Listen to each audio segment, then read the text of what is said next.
प्रिय विद्यार्थियों, आज के इस ऑनलाइन लेक्चर में आप सभी का स्वागत है। आज के ऑनलाइन लेक्चर के माध्यम से हम आयनिक ठोसों की विलेयता को प्रभावित करने वाले कारकों के अंतर्गत नेक्स्ट जो कारक है उसका हम अध्ययन करने जा रहे हैं। वो है आयनिक आवेश। आयनिक आवेश पिछला जो फैक्टर था, पिछले वीडियो के माध्यम से हमने जो आयनिक आकार से संबंधित जो कारक था उसके बारे में हमने बात कर ली थी, और आज के वीडियो में हम बात करेंगे किस प्रकार से आयनिक आवेश में परिवर्तन से जो आयनिक क्रिस्टलों की विलायकन ऊर्जा है या विलेयता है वो किस प्रकार से परिवर्तित होती है। तो देखिए विद्यार्थियों, यहाँ पे हमने दो इक्वेशंस लिखी हैं, जिसमें एक इक्वेशन आयनिक जो यौगिकों की जालक ऊर्जा है उसको डिनोट करती है, और दूसरी जो इक्वेशन है वो आयनिक यौगिकों की जो विलेयता है उसको डिनोट कर रही है। दोनों इक्वेशन का हम तुलना करें तो हम पाएंगे कि दोनों ही इक्वेशन में जो जालक ऊर्जा और जो विलायकन ऊर्जा है वो आयनिक आवेशों के गुणनफल के समानुपाती है। यानी आयनिक आवेश में वृद्धि से जालक ऊर्जा का मान भी बढ़ेगा और विलायकन ऊर्जा का मान भी बढ़ेगा। तो ऐसी स्थिति में यह बात डिसाइड करना कि कौन सा जो आयनिक यौगिक है वो ज्यादा विलेय होगा और कौन सा कम विलेय होगा एक मुश्किल काम हो जाता है। तो इस मुश्किल काम को आसान करने के लिए हम सामान्यतः ये मान के चलेंगे कि जो आयनिक आवेश का प्रभाव है वो जालक ऊर्जा पे ज्यादा होगा। यानी अगर हम आयनिक आवेशों का मान बढ़ाएंगे तो जालक ऊर्जा का मान जो है, जालक ऊर्जा का मान क्या होगा, ज्यादा बढ़ेगा, और विलायकन ऊर्जा का मान भी बढ़ेगा, लेकिन इतना नहीं बढ़ेगा जितना कि जालक ऊर्जा का बढ़ता है। ये बात क्लियर हो गई। आप देखिए, हम एक दो एग्जांपल लेते हैं। इसमें लिथियम क्लोराइड है, मैग्नीशियम क्लोराइड है, मैग्नीशियम ऑक्साइड है और एल्यूमिनियम ऑक्साइड है। इनकी अगर हम विलेयता का बात करें तो देखिए, इसमें Z+ और Z- का जो गुणनफल है वो कितना है, इसमें +1 और -1 यानी 1 है। इसमें देखिए, यहां हम ऐसे लिखते हैं पहले कि इसमें Z+ का मान +1 है, इसमें -1 है, इसमें +2 है, इसमें -1 है। मैग्नीशियम ऑक्साइड के केस में +2 और -2, इसके केस में देखिए +3 है और ये -2 है। तो दोनों ही स्थितियों में देखिए, यहाँ पे देखिए इसका जो गुणनफल है वो 1 है, यहाँ पे 2 है, यहाँ पे 4 है और यहाँ पे 6 है। यानी आयनिक आवेशों का गुणनफल ऊपर से नीचे जाने पर, यानी लिथियम क्लोराइड से और एल्यूमिनियम ऑक्साइड की तरफ जाने पर बढ़ता जा रहा है। तो ऐसी स्थिति में क्या होगा, ये जो लिथियम क्लोराइड है उसका जो आयनिक आवेशों का गुणनफल का मान कम होने की वजह से अगर हम इनकी विलेयता की तुलनात्मक अध्ययन करें तो सबसे कम विलेय ये होगा, यानी ये अविलेय होगा, क्योंकि इसकी जालक ऊर्जा का मान बहुत अधिक हो गया है। और फिर ये होगा, सबसे ज्यादा विलेय ये होगा, फिर उससे कम ये, उससे कम ये।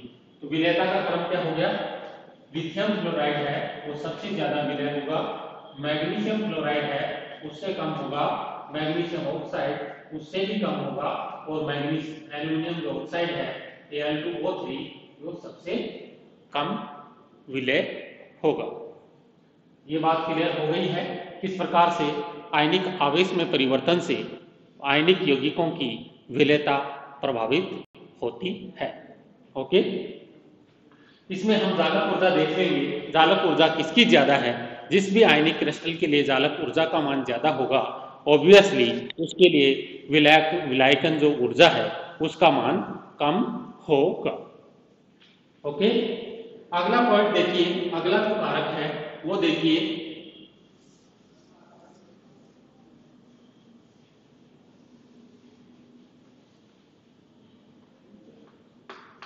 विलायक का डाइलेक्ट्रिक कांस्टेंट यानी परावैद्युतांक।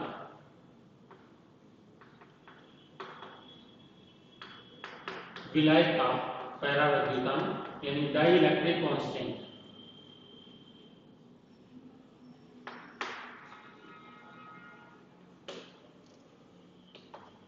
इसको हम एप्सिलॉन से डिनोट करते हैं।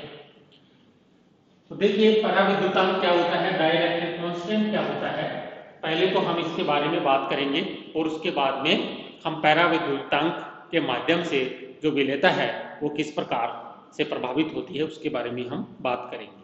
तो सबसे पहले देखिए परावैद्युतांक क्या होता है।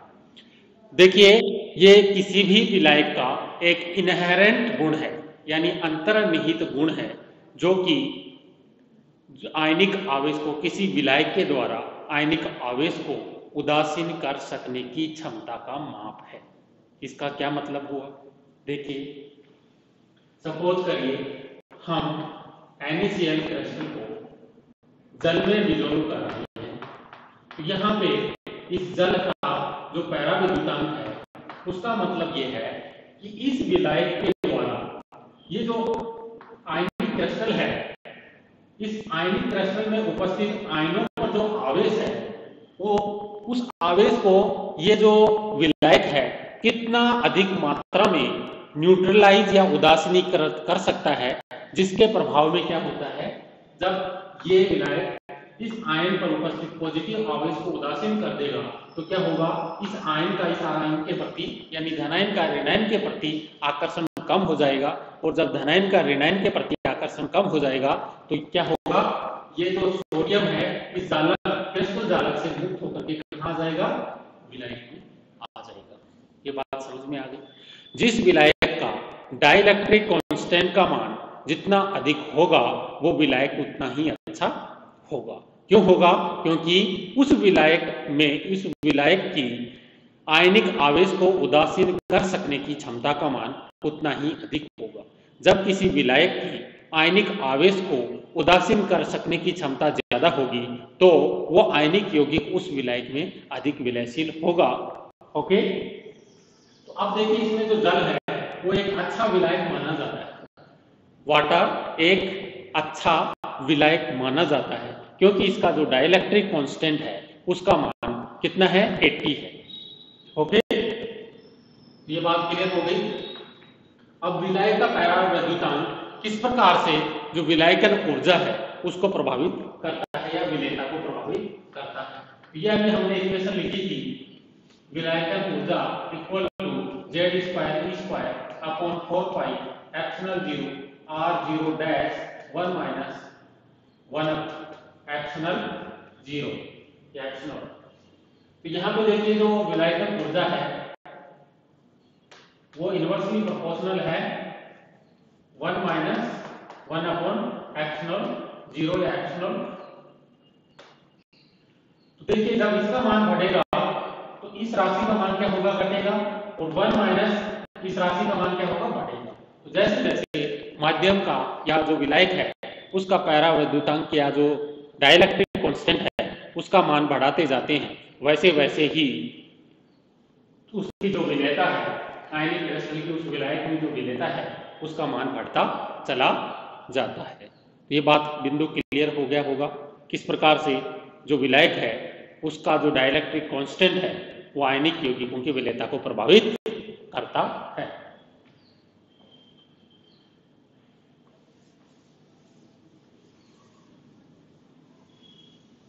अगला देखिए, अगला कारक देखिए, फोर्थ कारक जो ऋणायन है, ऋणायनों की जो ध्रुवणता है वो किस प्रकार से, या हम ये कहें कि जो बंध है उसमें जो सहसंयोजक गुणों का विकास होना किस प्रकार से विलेयता को प्रभावित करता है। ठीक है, यहां पे हम ले लेते हैं ध्रुवणता। ध्रुवणता पोलराइजेबिलिटी।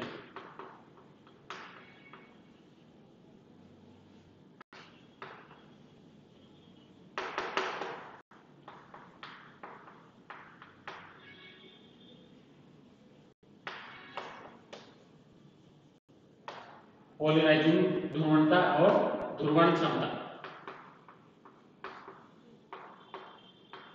ध्रुवणता व ध्रुवण क्षमता, पोलराइजेबिलिटी एंड पोलराइजिंग पावर। तो देखिए हम एक एग्जांपल लेते हैं NaCl का और एक एग्जांपल लेते हैं हम CuCl का। ओके, क्यूप्रस क्लोराइड और जो सोडियम क्लोराइड है, इन दोनों की अगर हम विलेयता की बात करें तो कौन ज्यादा विलेय होगा? ये ज्यादा सोल्यूबल होगा। ये ज्यादा सोल्यूबल क्यों हुआ है, इसका कारण देखते हैं हम। यहां पे देखिए धनायन क्या है?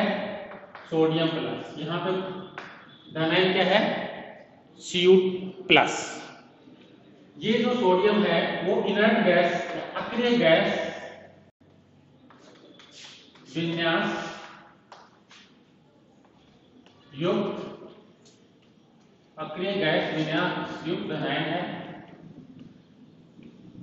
और ये जो क्यूप्रस है वो क्या है? आभासी अक्रिय गैस युक्त, गैस विन्यास युक्त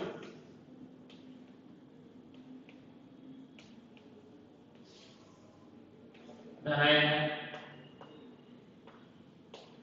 फाइयांस के नियमानुसार अगर धनायन का इलेक्ट्रॉनिक विन्यास आभासी अक्रिय गैस विन्यास के समान है तो उसकी जो ध्रुवण क्षमता है वो अधिक होती है, और जब ध्रुवण क्षमता अधिक होगी तो ऋणायन को ज्यादा ध्रुवित करेगा, बंध में सहसंयोजक गुण अधिक होंगे, और जब बंध में सहसंयोजक गुण अधिक होंगे तो वो जो कंपाउंड है या जो वो आयनिक क्रिस्टल है वो जो ध्रुवीय विलायक है उसमें कम विलयशील होगा। ओके, ये बात क्लियर हो गई है। दूसरा देखिए हम एक एग्जांपल लेते हैं सिल्वर के हैलाइड्स का। Silver chloride, silver chloride, silver bromide, silver iodide. सबसे ज्यादा सोल्यूबल कौन सा होगा? सिल्वर क्लोराइड, और सबसे कम कौन सा होगा? Silver iodide. क्यों होगा? क्योंकि यहाँ पे जो धनायन है वो कॉमन है, लेकिन ऋणायन का आकार हमने परिवर्तित किया है। तो क्लोराइड से हम जब आयोडाइड की तरफ जाते हैं तो ऋणायन का आकार लगातार रूप से बढ़ता चला जाता है, और जो धनायन ऋणायन को जो ध्रुवित करेगा उसकी मात्रा भी बढ़ती जाती है, और जब धनायन ऋणायन को ध्रुवित करेगा तो बंध में सहसंयोजक गुणों की मात्रा बढ़ती जाती है, और जब सहसंयोजक गुण बढ़ेंगे तो विलेयता क्या होगी? घटेगी। ओके, ये बात क्लियर हो गई है। इसके बाद में हम जो आगे के जो कारक हैं विलेयता को प्रभावित करने वाले कारक, उसके बारे में अगले वीडियो के माध्यम से हम बात करेंगे। आज का वीडियो हम यहीं पे समाप्त करेंगे और धन्यवाद।